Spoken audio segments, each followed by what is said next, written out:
Hi everyone, welcome to heal stock എന്ന യൂട്യൂബ് ചാനലിലേക്ക് ഏവർക്കും സ്വാഗതം. നമ്മളിന്ന് ഡിസ്കസ് ചെയ്യുന്നത് വളരെ ഇമ്പോർട്ടൻ്റ് ആയിട്ടുള്ളൊരു ടോപ്പിക്കാണ്. ഹെൽത്ത് എന്ന് പറയുന്നത് നമുക്കറിയാം, നമ്മുടെ ലൈഫിൽ ഏറ്റവും ഇമ്പോർട്ടൻ്റ് ആയിട്ടുള്ളൊരു കാര്യമാണ്.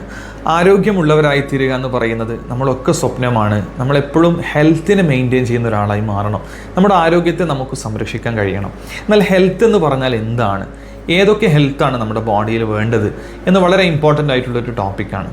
ഹെൽത്തി ആവുക എന്ന് പറയുമ്പോൾ സ്വാഭാവികമായിട്ടും നമ്മൾ എന്താണ് ചിന്തിക്കുക? നമ്മളൊരാൾ ഹെൽത്തി പേഴ്സൺ ആണെന്ന് ഒരാളെക്കുറിച്ച് പറയുന്നുണ്ടെങ്കിൽ യഥാർത്ഥത്തിൽ ആരാണ് ഹെൽത്തി പേഴ്സൺ?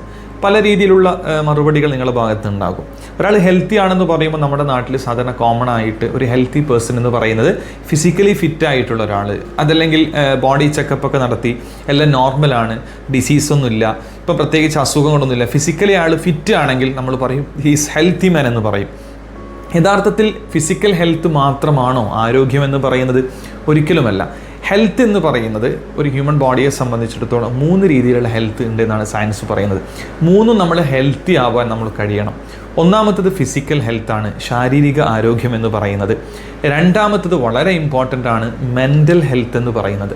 മാനസിക ആരോഗ്യമുള്ളവരായി നമ്മൾ മാറാൻ നമുക്ക് കഴിയണം. അതെന്താണെന്നും അതിൻ്റെ വശങ്ങൾ എന്തൊക്കെയാണ്, എങ്ങനെയാണ് മാനസിക ആരോഗ്യം വീണ്ടെടുക്കാനുള്ള ടിപ്സുകളൊക്കെ നമുക്ക് വരും വീഡിയോയിൽ ചർച്ച ചെയ്യാം. രണ്ടാമത്തെ കാര്യം മെൻ്റൽ ഹെൽത്താണ്. മൂന്നാമത്തതും വളരെ ഇമ്പോർട്ടൻ്റ് ആണ്, സ്പിരിച്വൽ ഹെൽത്ത് എന്ന് പറയുന്നത്.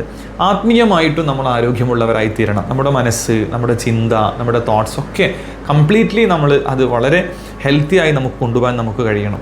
ഇത് മൂന്നും വളരെ ഇമ്പോർട്ടൻ്റ് ആണ്. ഒരാൾ ഹെൽത്തി പേഴ്സൺ ആണെന്ന് പറയുമ്പോൾ ഇത് മൂന്നും അയാളിൽ ഉണ്ടാവണം. ഈ 3 കാര്യങ്ങൾ ഉണ്ടാക്കിയെടുക്കാൻ എന്തൊക്കെ നമ്മൾ ചെയ്യണമെന്നൊക്കെ നമുക്ക് നെക്സ്റ്റ് വീഡിയോയിലൊക്കെ നമുക്ക് ഡിസ്കസ് ചെയ്യാം. ഈ 3ഉം ഹെൽത്തുള്ളവരായി മാറുമ്പോഴാണ് നമ്മളൊരു കംപ്ലീറ്റ് ഹെൽത്തി മാനായി മാറുന്നത്. ഈ വീഡിയോ നിങ്ങൾ ആദ്യമായിട്ടാണ് കാണുന്നതെങ്കിൽ തീർച്ചയായും നിങ്ങൾ സബ്സ്ക്രൈബ് ചെയ്യുക, മറ്റുള്ളവർക്ക് ഷെയർ ചെയ്യുക.